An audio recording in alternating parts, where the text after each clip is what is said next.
What's going on, people? Welcome back to my channel. Hope you're all doing good. Today's video, we're going to be looking at property calculations and how we can work out and evaluate whether a property investment is good or whether it is bad. And we'll also be explaining why return on investment is the number one golden number you need to calculate compared to yield percentage.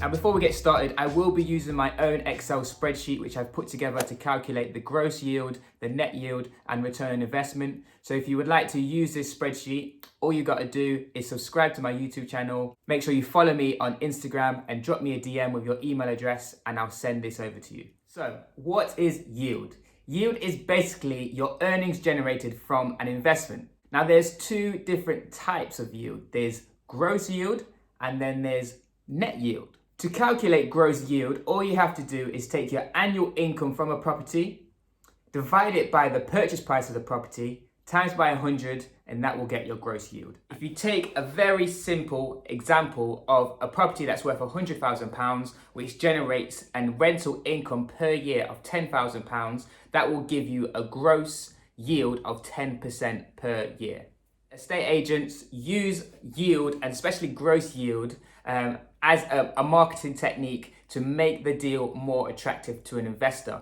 But what that don't take into consideration is the cost and expenditure in which you, the investor, have to put up each month, which will eat into your profits. Therefore, net yield is a much more accurate and reliable calculation to work out whether that property investment is good, because it takes into account your outgoings. To calculate net yield, all you have to do is work out the annual income minus your costs, so your mortgage, your letting fees, all those additional costs, divided by the purchase price of the property, times by 100, and that will get your net yield. So take an example of that £100,000 house, which gives you a rental income of £10,000 per year, but also occurs £5,000 in terms of expenditure, so your mortgage, your letting fees, your insurance fees, maintenance, void periods. That costs £5,000 going out of your pocket. So we are left with a profit of £5,000, and that means our yield will be a 5% net yield. However, with return on investment, we are looking at the money we need to invest rather than the full purchase price of the property. As you know, the majority of property investors use mortgages to leverage their money rather than putting up 100% of the cash needed to purchase the property. So the return on investment is essentially your annual income minus your costs divided by the cash investment times 100. So let's take that £100,000 house as an example. We put up a 20% deposit of 20 grand, and we also have additional fees of stamp duty, legal fees, which means our total cash investment is £25,000. As we mentioned before, we're generating an income of 10 grand, but also costs of 5 grand, which leaves us with a profit of 5 grand per year. So if we take that 5 grand, divide it by the £25,000, that will give us a 20% return on investment. And a 20% return on investment is relatively good return on investment. That will mean it would take me 5 years to get back my initial amount of money. Some property investors might want a lower return on investment in exchange for capital growth of the property. So they might go for maybe 2 to 4% return on investment with the hopes that their property will appreciate over time. So let's look at some real life properties currently on the market using my spreadsheet to work out the gross, net yield and the return on investment. Little change of location to jump on the old laptop. Got a little glass of red as well to keep me going. It's been a long week, you know what I mean? So let's take a look at the spreadsheet which I've put together on Excel to look through and calculate the gross yield, the net yield and the return on investment. And it's all populated, so if I put in £100,000 here, that will all change on these columns here. And if I put in the rent as well, let's say £600, that will change automatically. So I've got this property here, based in Nottingham city centre, a location which I know very, very well. Obviously grew up in Nottingham. So it's a prime location, bang in the city centre. One bedroom apartment, fairly nice, quite small, but the location, that's what you're paying for essentially. With my research, knowing the area and looking at other properties in the area, you could probably get around £800 per month for this property.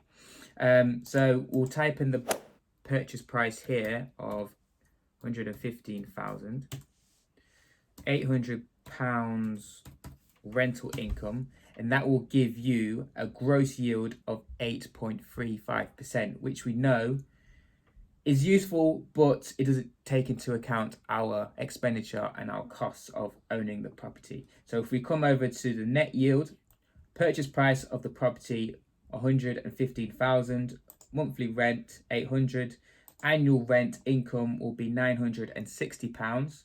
Mortgage calculator, this is one that I actually jump on Rightmove for because it actually has a mortgage calculator built into it. I'll put a 25% deposit, which is £28,750, and at an annual interest rate of 2.4%, that will give me a monthly repayment of £383, which is slightly expensive because this is a residential mortgage, and for me as a property investor, I will probably get a interest only mortgage, which means I will only be paying for the interest, but that's a whole nother video which we'll get into at a later stage.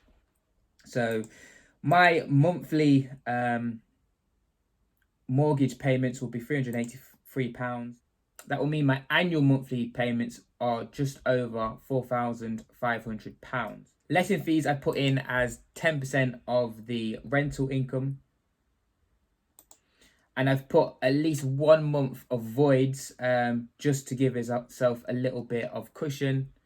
And repairs, again, I've put in at 10% of the monthly income. Service charge, as we've seen, is quite expensive for this particular property. It's £1,600 per annum. So let me put that in there. And that will give us a net yield of less than 1%, which is not good. It's not good. It will not be putting a lot of money in your pocket. So for me as an investor, this is definitely a deal which I would stay away from. If we have a look at the return on investment, again, we've got the purchase price, the deposit, stamp duty of 3%, legal fees of £1,500, for example, refurb, let's say it needs a bit of work, we put £1,000 into it, and then furnishings, let's say £1,500 budget, and that will give us a return of investment of less than 2%, which is not a very good return on investment unless you're buying the property for capital appreciation. But in this instance, I wouldn't be. So I hope you found that useful. As I mentioned, the calculator which I ran through calculating the gross yield, the net yield and return on investment, if you would like me to send that to you, all you got to do is make sure you're subscribing on YouTube, follow me on Instagram, and drop me an email, a DM with your email address, and I'll send that out to you. In terms of the numbers in which we looked at, return on investment is the number which we want to find out as an investor.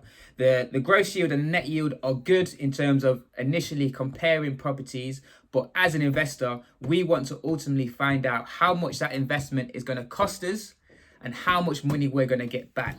Also, something to consider, there is the potential of getting infinite return on investment through property, and that is mainly through the BRRR strategy, which I spoke about previously in the different property strategies available for property investors, which I think I'll leave for another video. But if you're interested in finding out how to earn infinite return on investment, please let me know. But for now, thank you for watching, and make sure you like, comment and subscribe to stay up to date with all my latest content, and I will see you again in the next video. Take care guys, and have a great weekend.